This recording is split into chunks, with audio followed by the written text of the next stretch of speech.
सभी लोगों को राम राम प्रणाम। हमार नाम शैलेंद्र द्विवेदी है। इस समय हम सिंगापुर में बानी और आज हम बात करम भिखारी ठाकुर जी के बारे में। अगर भोजपुरी के बात हो और वहाँ भिखारी ठाकुर जी के बारे में बात न हो तो भोजपुरी के साथ अब भिखारी ठाकुर जी के साथ बेईमानी बा। कहे से कि भिखारी ठाकुर जी के भोजपुरी के शेक्सपियर कहल जाला। तो आई भिखारी ठाकुर जी के जीवनी पर एगो प्रकाश डालल जाओ। भिखारी ठाकुर एगो भारतीय नाटककार, गीतकार, अभिनेता, लोक नर्तक, लोक गायक आ भोजपुरी भाषा के महान सामाजिक कार्यकर्ता रहने। उनके भोजपुरी के शेक्सपियर कहल जाला। भिखारी ठाकुर जी के जन्म 18 दिसंबर 1887 के बिहार के सारण जिला के कुतुबपुर दियरा गांव में एगो नाई परिवार में भइल रहे। उनकी बाबूजी के नाम दलसिंगार ठाकुर और माई के नाम शिवकली देवी रहे। शुरुआत में भिखारी ठाकुर रोजी रोटी खातिर गांव छोड़ के खड़गपुर कमाए चल गए, जहाँ पे उनकर खास मन नहीं लागल। उनकर मन गांव के रामलीला में ही लागल रहे। यही खातिर वो गाँवे आ गए और एक नृत्य मंडली और रामलीला मंडली के स्थापना कैले।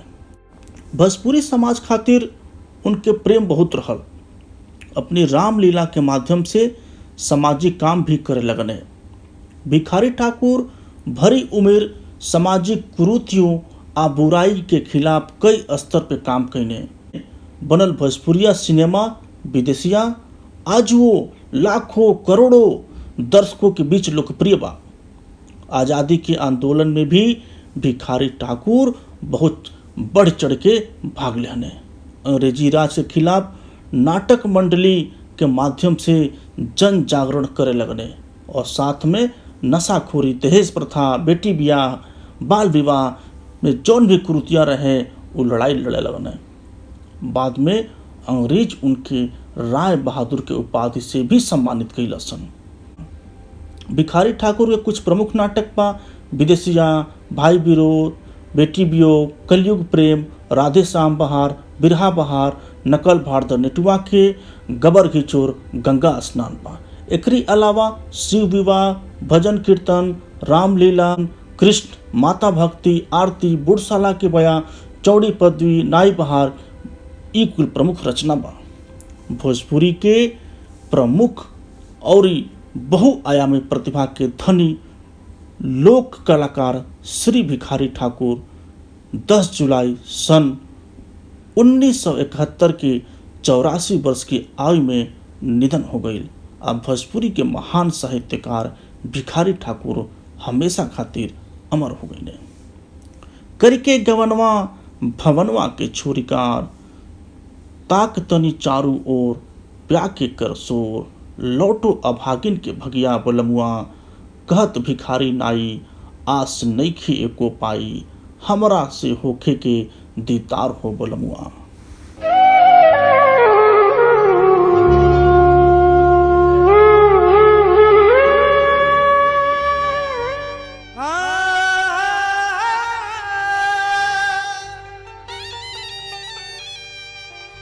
ए मन हमार परदेस जाएगे,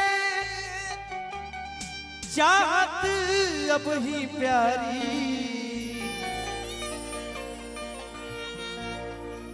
मन हमार परदेस जाएगे,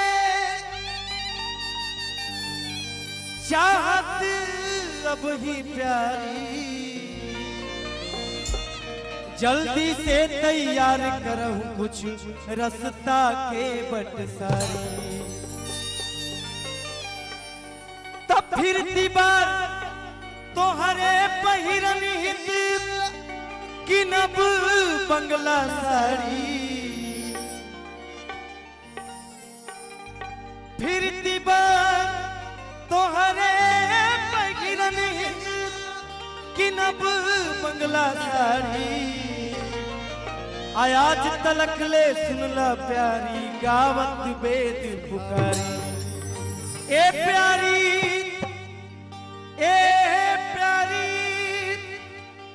मान लन कहना हमारी ए प्यारी गावत वेद पुकारी प्यारी गावत वेद पुकारी ए प्यारी गावत वेद पुकारी प्यारी प्यारी गावत वेद पुकारी प्यारी गावत वेद।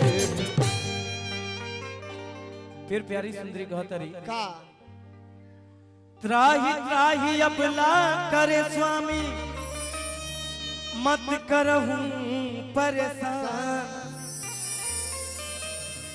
त्राही त्राही अबला करे स्वामी मत करहूं परेशान सीताराम गैलन कानंद संग जानत सकल जहान ए स्वामी जानत सकल जहान स्वामी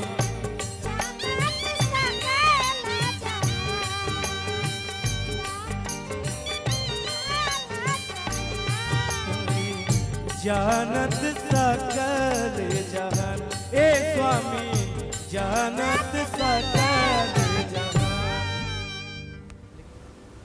उम्मीद बा कि वीडियो पसंद आयल हुई। अगर पसंद आयल हुई तो के लाइक करी, कमेंट करी, अपने मित्र लोग के साथ भी शेयर करी। एकरी अलावा अगर अभी तक पूर्वा चैनल के आप सब्सक्राइब नहीं कैले तो के सब्सक्राइब करी। बहुत बहुत धन्यवाद। जय हिंद, जय भोजपुरी।